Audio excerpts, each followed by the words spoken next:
Well, the Yakima Valley was the first AVA in the Pacific Northwest in 1983. You know, people are finding some of those mesoclimates and different areas that are significant for a variety of different reasons. The hillsides really are a spectacular place to grow grapes. But we do manage our canopies differently on the morning side of the vine versus the afternoon side of the vine. The color actually is almost a sunscreen. 1983, there's 4 sub-AVAs here now, the Yakima Valley, the Rattlesnake Hills, which is kind of on the west side. At that point, he's like, well, that's it. Because they were kind of like, should we build a winery? Should we buy land? Like, we can only do one or the other. So they bought 40 acres.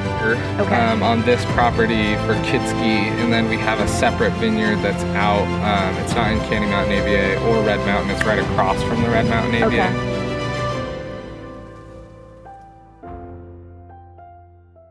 Great. And then tell us a little bit, just kind of an overall, a sweeping overview, which I think is probably hard to do. It's a pretty large area that you got with a lot of microclimates here. Yeah. Well, the Yakima Valley was the first AVA in the Pacific Northwest. So it kind of established its parameters in 1983. Mm-hmm. And as things have moved, people are finding some of those mesoclimates and different areas that are significant for a variety of different reasons. One of the things that we find are the hillsides. Mm-hmm. The hillsides really are a spectacular place to grow grapes because it's more rocky, and so it's cleaner. We have less pests. You don't get any of that cold air. The air just flows off and kind of settles at the bottom, where we typically see the harvest type produce, or the annuals, I guess you'd say.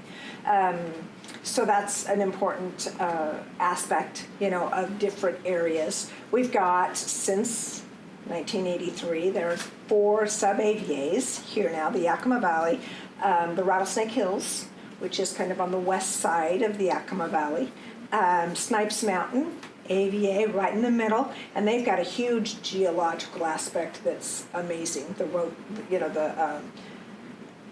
rocks, and how that was formed.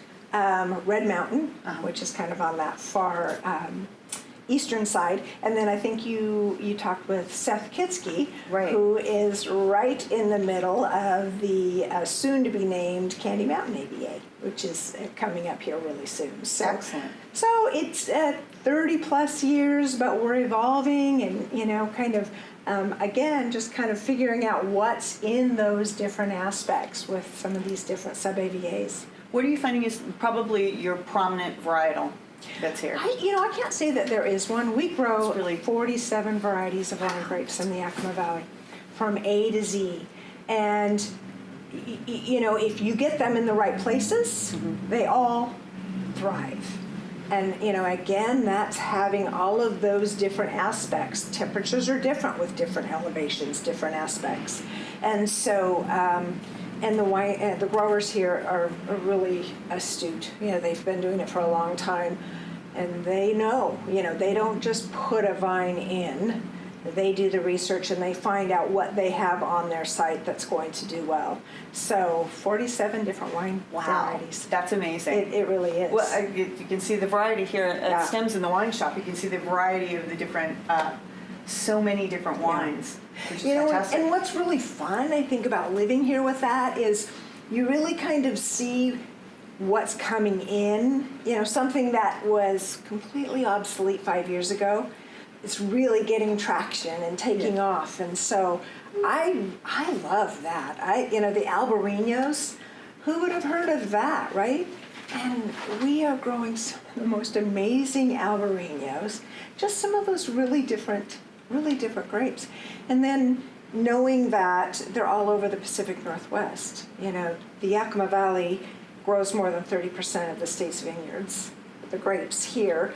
And so we source fruit all over the state and the Pacific Northwest down into Oregon.